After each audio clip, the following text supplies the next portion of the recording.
Hi everyone! Today I'm going to tell you about this book. The book is originally named The Other Boleyn Girl, but I haven't read it in English because it's all these 820 pages, so I didn't bother to read it in a language which is not my native. Anyways, the book is about two Boleyn sisters, Anne and Mary Boleyn. These characters are not imaginary, but they're real historical characters. The book is told by Mary, but the main character the book focuses on is Anne because she is also a better known character in history too. Anne Boleyn was born in a year between 1501 or 1507. We don't know which we don't know the actual birth dates of the sisters because back then women were worthless, so Boleyns didn't bother to record their daughters' birthdays. We don't know which sister was older either. Anyways, let's get back to our story. These sisters have spent their childhood in French court, which was one of the most elegant palaces of the time.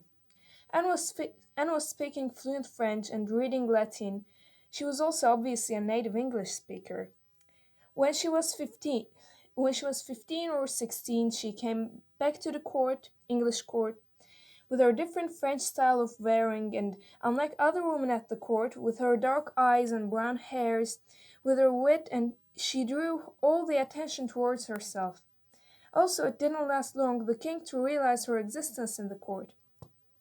She was very clever, but also ambitious, and her ambition was to be her end. Okay, to be honest, I don't really want to mention of this a lot because this is school homework, but I have to say that back then women was seen as some properties to sell to some rich man and get some money and heritage.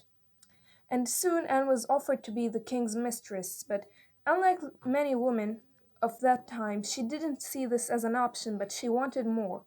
She wanted everything to be under her control. She wanted to rule both over the king and a country. She wanted to be the queen. She rejected the king and told him to marry her, but this was not as easy as it seems. At the time, the King Henry was already married to Catherine of Aragon, who was a Spanish princess. And in Catholic beliefs, it was forbidden to divorce. Catherine and Henry was married for many years, but they didn't have a son.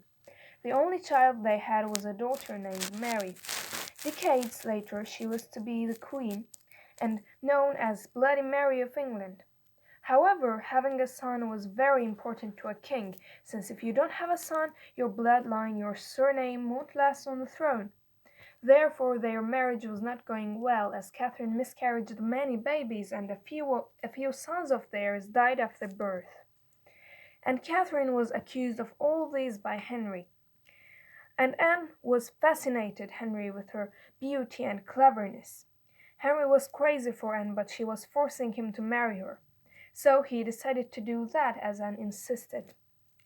But the Pope and Catherine's country, Spain, and also many Catholic countries like France objurgated this.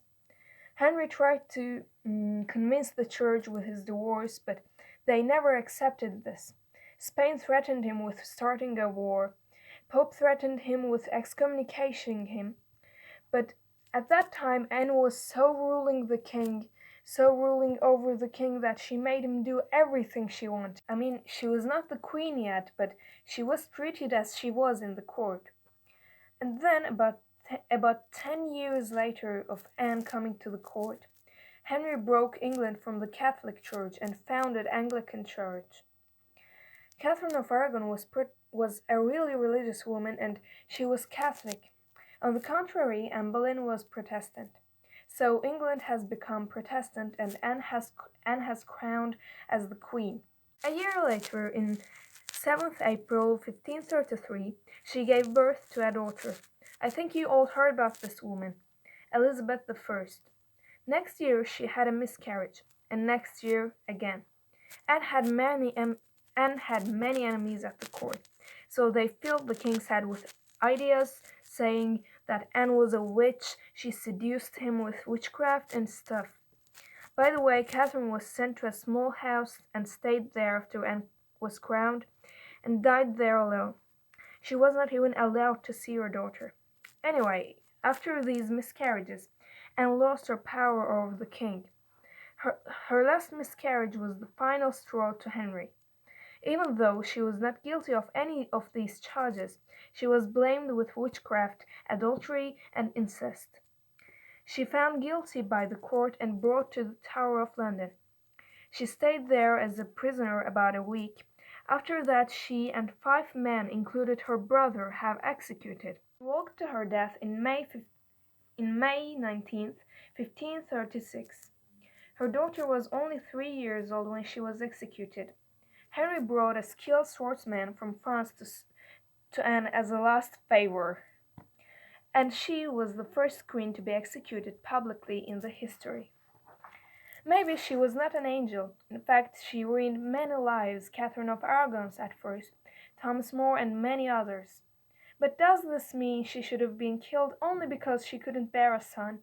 Should Catherine be left to die alone in a small house for the same idiotic reason? What I've seen from this book is how the men used to blame women for every single thing, and how women used to have to fight for their lives. Book was pretty brilliant, and I liked it, but for sure it was not completely historically accurate. It was novelized, of course. If you like to read about history, this book is definitely for you to read. I know it's been too long, so I'll just see you later. Thank you for listening. Goodbye. By the way, most likely Anne looked like this and this. These are her portrayals.